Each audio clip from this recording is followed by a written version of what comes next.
नमस्कार विद्यार्थियों। आज का अगला टॉपिक है मानव भूगोल के अध्ययन के उपागम। मानव भूगोल का अध्ययन किस प्रकार से किया जाए, उनको कौन कौन से अप्रोच लगा के अध्ययन किया जाए, उससे संबंधित है। मानव अपने उपागमों के बारे में थोड़ा विस्तार से अध्ययन करते हैं। मानव भूगोल में मानव एक विशिष्ट तथ्य का अध्ययन है, वो वातावरण के साथ किस प्रकार से संबंधित होकर करता है, किस प्रकार समाज और वातावरण एक दूसरे से किस प्रकार संबंधित हैं। मानव जितनी अपनी भौतिक आवश्यकताएं हैं वो वातावरण में रह के पूरी करता है। कुछ वातावरण में परिवर्तन करने का प्रयास करता है तो कुछ समायोजन का प्रयास करता है। तो इस प्रकार वातावरण और मनुष्य के बीच में आपसी संबंध पाए जाते हैं। मानव परिवर्तनशील है और समाज में विभिन्न प्रकार के व्यक्तियों समूह में संपर्क में रहकर अंतर संबंध स्थापित करता है और इन सभी तथ्यों का मानव भूगोल में विविधता के कारण है। कुछ टेक्निक अपनाई जाती है कि किस तरह से अध्ययन किया जाए हमें, उससे संबंधित मानव भूगोल में अध्ययन के 5 उपागम हैं। ये 5 उपागम हैं। पहला आता है पारिस्थितिक उपागम, तुलनात्मक उपागम, प्रादेशिक या स्थानिक उपागम या आचारपरक और व्यवहारिक उपागम और कल्याणपरक उपागम। ये 5 प्रकार के उपागम हैं जिनमें मानव भूगोल में इनके अध्ययन किया जाता है। इसमें पहला आता है पारिस्थितिकी उपागम। आधुनिक युग में मानव भूगोल का अध्ययन पारिस्थितिकी उपागम से किया जाता है।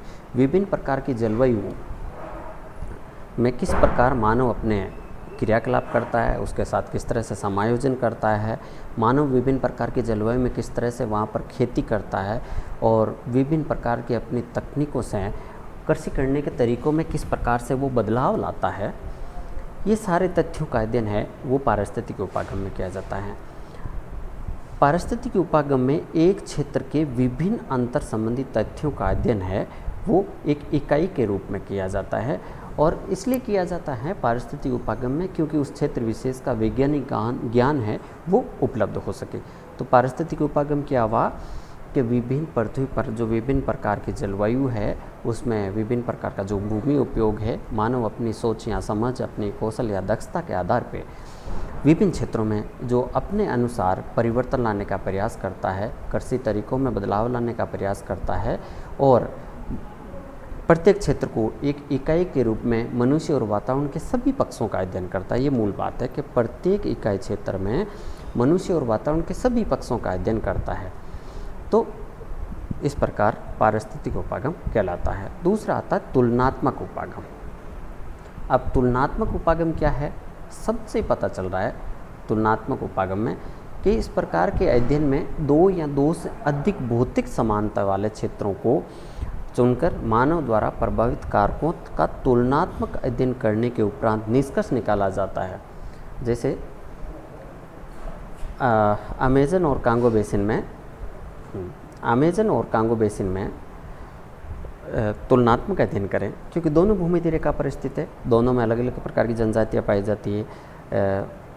अमेज़न बेसिन में बोरो जनजाति पाई जाती है तो कांगो बेसिन में पिग्मी जनजाति पाई जाती है और इन दोनों का सामाजिक जीवन, उनका वातावरण और वातावरण के साथ रहन सहन, समायोजन या अनुकूलन और कृषि का वातावरण पर प्रभाव, उन दोनों जातियों का प्रतिक्रिया का अध्ययन किया जाता है। तो हम निष्कर्ष पर पहुंचते हैं कि कौन सा पर्यावरण मानव के लिए अधिक सहयोगी रहा है और क्यों इस प्रकार के अध्ययन में मानव भूगोल में किए जाते हैं। कहने का मतलब है हम वहाँ ऐसे क्षेत्र विशेष का अध्ययन करें जहाँ समान स्थिति हो, समान प्रकार की जलवायु पाई जाती हो और वहाँ पर रहने वाले लोगों पर उन दोनों पर्यावरण में, समानता वाले पर्यावरण में मानव पर किस प्रकार के प्रभाव पड़ते हैं, उनका तुलनात्मक हम अध्ययन करें। तो इस प्रकार का उपागम है तुलनात्मक उपागम कहलाता है, कंपैरेटिव अप्रोच। अगला तीसरा आता है प्रादेशिक उपागम या स्थानिक उपागम। इस प्रकार के अध्ययन में प्रदेश या क्षेत्र या लघु क्षेत्र को एक इकाई मानकर उसमें मानव और उसकी समस्त क्रियाओं का पर्यावरण और उसके प्रभाव और मानव और पर्यावरण के अंतर संबंधों का अध्ययन प्रादेशिक स्तर पर किया जाता है। कहने का मतलब है किसी एक छोटे प्रदेश को या विस्तृत प्रदेश को लेकर वहाँ के मानव की सभी आर्थिक, सामाजिक, सांस्कृतिक क्रियाएं, पर्यावरण के साथ उनके प्रभाव, उनके संबंध, इन सारे तथ्यों का प्रादेशिक स्तर पर अध्ययन किया जाए। इसमें इकाई का चयन भौतिक आधार पर नहीं होकर राजनीतिक आधार पर होता है। ये मेन बात है यहाँ पर कि प्रादेशिक उपागम में जो अध्ययन किया जाता है वो भौतिक इकाई के आधार पर नहीं किया जाता है, राजनीतिक इकाई के आधार पर किया जाता है या प्रशासनिक आधार पर, जैसे जिला, राज्य, ग्राम, देश, इसके आधार पर किया जाता है।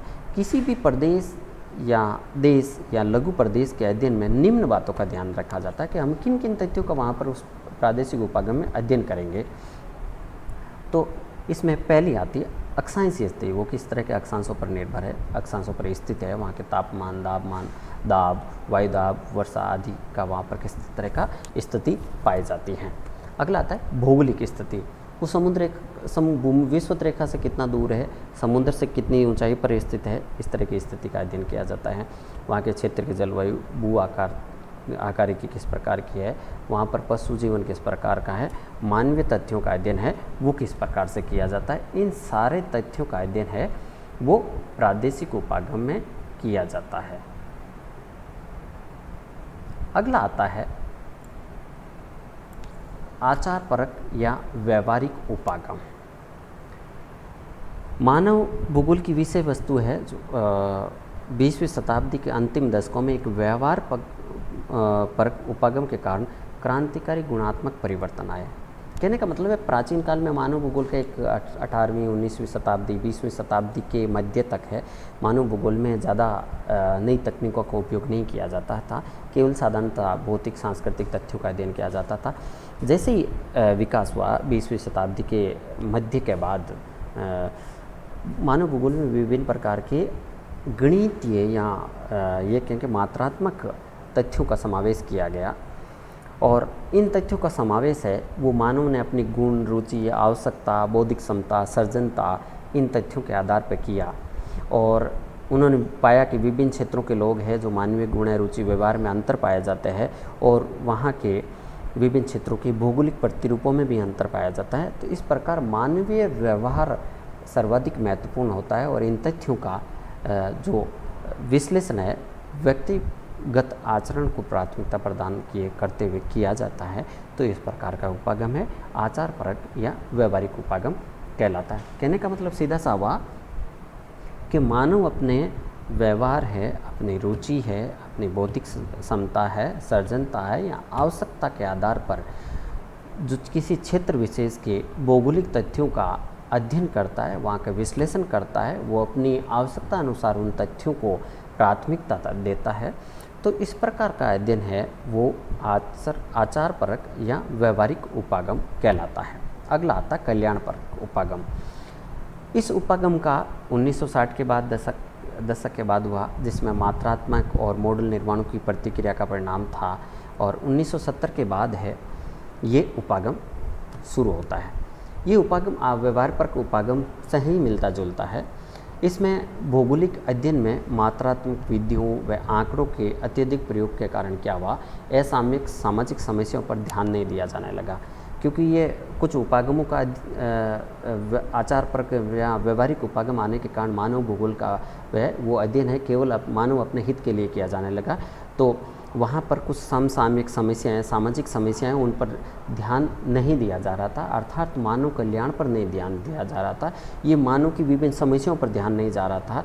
तो इस प्रकार का उपागम है जो मानव कल्याण की दृष्टि से मानवीय क्रियाओं की क्षेत्रीय विभिन्नता और स्थानिक संगठन के आधार पर अध्ययन करता है, जिसमें मानव कल्याण के विभिन्न जो पक्ष हैं, जिसमें गरीबी, असमानता, भूखमरी, बीमारी, अपराध, भेदभाव, चिकित्सा, स्वास्थ्य, जो एक प्रादेशिक असमानता का विश्लेषण किया जाना चाहिए और उनका अध्ययन करके उनको दूर किया जाना चाहिए, उन पर विभिन्न प्रकार के अपने सुझाव दिए जाने चाहिए।